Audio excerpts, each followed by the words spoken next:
अस्सलाम वालेकुम। बजट 2026-27 को इंतहाई आसानी से समझने के लिए चंद मिनट तक हमारे साथ जुड़े रहें और अपने नाजरीन को समझाने के लिए हम बजट कॉपी का सफा नंबर 2 ले लेते हैं। हुकूमत पाकिस्तान को जुलाई 2026 से जून 2027 तक अपने अखराजात पूरे करने के लिए 18,771 अरब रुपए दरकार हैं। इन अखराजात में सबसे बड़ी रकम सूद की अदायगियों पर खर्च होगी, यानी 8,054 अरब रुपए। दूसरे नंबर पर सबसे बड़ी रकम 3,000 अरब रुपए है, जो दिफाई साजो सामान और आर्मी की तनख्वाहों पर खर्च होगी। तीसरे नंबर पर सबसे बड़ी रकम 2,680 रुपए की है, जो ग्रांट्स और ट्रांसफर्स के मद में खर्च होगी। यानी ये रकम हुकूमत किसी खास जरूरत पड़ने पर किसी भी सूबे, NGO या किसी तालीमी इदारे वगैरह को दे सकती है। बेनजीर इनकम सपोर्ट प्रोग्राम के लिए जो 844 अरब रुपए की रकम मुख्तस की गई है, वो इसकी बड़ी मिसाल है। इसके अलावा 1169 अरब रुपए रिटायर्ड मुलाजिमीन के पेंशन के मद में अदा करने होंगे। 1,091 अरब रुपए सब्सिडीज के लिए दरकार हैं। बाज़ औक़ात अशियाई ज़रूरिया महंगी होने की सूरत में हुकूमत अपने खाते से रकम अदा करती है ताकि आवाम को सस्ती फराहम की जा सके। आइंदा 12 महीनों में विफाकी सरकारी मुलाजिमीन की तनख्वाहें और मराहत पूरी करने के लिए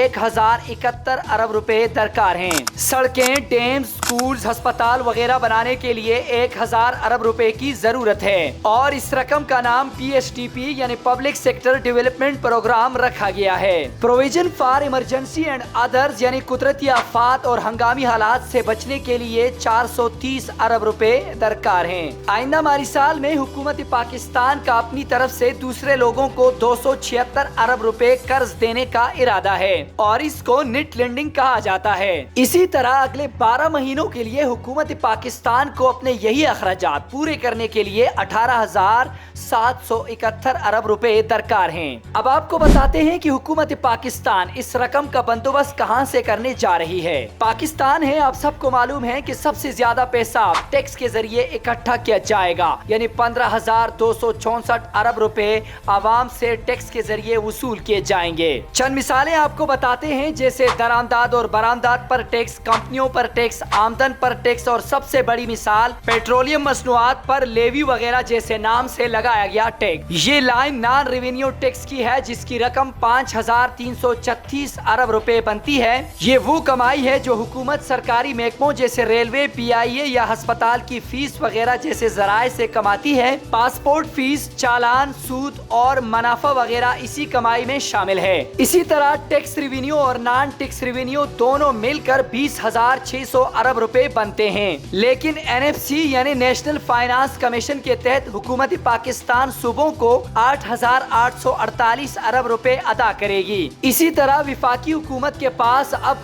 11,751 अरब रुपए बचते हैं और दूसरी तरफ विफाकी हुकूमत को अपने अखराजात के लिए 18,771 अरब रुपए दरकार हैं। इस हिसाब से विफाकी हुकूमत को अपने अखराजात पूरे करने के लिए 7,020 अरब रुपए की कमी पेश आ रही है। मोहतरम नाजरीन, अगर आप पाकिस्तानी हैं तो समझ चुके होंगे कि ये कमी कर्ज लेकर ही पूरी की जा सकेगी। लेकिन मैं आपको बताऊंगा कि हुकूमत का आइंदा माली साल के लिए कर्ज कहां से लेने का इरादा है। Non bank burrowing, NSS and others public account से हुकूमत 2,034 अरब रुपए कर्ज लेगी। ये दरअसल आवाम का पैसा होता है जो अमानत के तौर पर हुकूमत के पास आता है और हुकूमत इसे अपने मकासिद के लिए इस्तेमाल करती है। मिसाल के तौर पर सरकारी मुलाजमीन की तनख्वाहों से कटौती होती है। इसी तरह GP फंड की रकम भी हुकूमती पाकिस्तान के पास जमा होती है। पाकिस्तान ने IMF, वर्ल्ड बैंक वगैरह से जो कर्ज लिया है वो पुराना कर्ज भी वापस करना है, उसके ऊपर आने वाला सूद भी अदा करना है। पुराने कर्ज की वापसी के साथ साथ अब हुकूमत को नए कर्ज की भी जरूरत है, तो इसको नेट एक्सटर्नल रिसिप्ट कहते हैं। यानी IMF, वर्ल्ड बैंक या किसी दूसरे मुल्क से पाकिस्तान ने 813 अरब रुपए लेने हैं। अगली लाइन आपको बैंक बारोइंग की नजर आएगी। इस मद में हुकूमत पाकिस्तान ने 4,012 अरब रुपए कर्ज लेना है। इस कर्ज को लेने का तरीका ये होता है कि हुकूमत एक ट्रेजरी बिल जारी करती है, बैंक और बड़े सरमायाकार ये खरीद लेते हैं, हुकूमत को पैसा देते हैं, हुकूमत एक मुद्दत के पास ये पैसा भी वापस करती है और इसके ऊपर आने वाला सूद भी अदा करती है। PIBs यानी पाकिस्तान इन्वेस्टमेंट बॉन्ड्स भी जारी किए जाते हैं। हुकूमत या बड़े सरमायाकार ये बॉन्ड्स भी खरीद लेते لیتے ہیں اور اس کے بدلے میں حکومت کو پیسہ دیتے ہیں، لیکن یہ رقم حکومت کو ہر حال میں واپس کرنی ہوتی ہے، اسی لیے اس کو قرض کہا جاتا ہے۔ ٹی بلز کے بدلے میں لینے والا قرض کم مدت کے لیے ہوتا ہے، جبکہ پی آئی بیز کے مد میں لینے والا قرض طویل مدت کا ہوتا ہے۔ آپ کو ایک لفظ سکوک نظر آ رہا ہوگا، یہ ایک اسلامی طریقہ ہوتا ہے، یعنی حکومت سرمایہ کاروں سے پیسہ لے کر اس کو اپنے منافع میں شریک بنا لیتی ہے۔ 161 ارب روپے حکومت پاکستان نے پرائیویٹائزیشن سے وصول کرنے ہیں، یعنی اپنے سرکاری اداروں کو پرائیویٹائز کر کے یہ رقم حاصل کرنی ہے۔ یوں مجموعی طور پر 18,771 ارب روپے کی رقم پوری ہو گئی۔ اگر آپ کو بجٹ 2026-27 کی پوری طرح سے سمجھ آئی ہے تو کامنٹ باکس میں مجھے ضرور بتائیے گا، اور ایسی ہی بہترین اور آسان معلومات کے لیے مطالعہ پوائنٹ کو ضرور سبسکرائب کیجیے گا۔